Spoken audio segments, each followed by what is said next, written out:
భారతి పుట్టింటికి వెళ్తుందన్నయ్య. అలాగా, చాలా సంతోషం.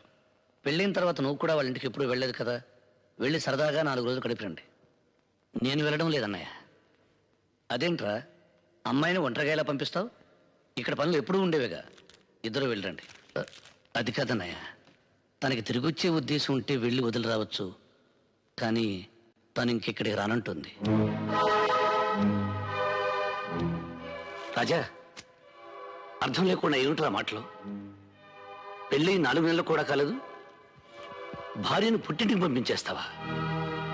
ఈ ఊరందరికీ మంచి చెడు చెప్పే కుటుంబం రామంది.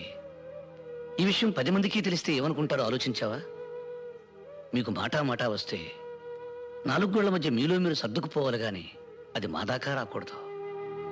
ఒక్క విషయం గుర్తుపెట్టుకోరా, నారు నాటితే వరి పెరుగుతుంది, మాట జారితే గొడవ పెరుగుతుంది. కానీ ఏం నాటకుండానే గడ్డి పెరుగుతుంది.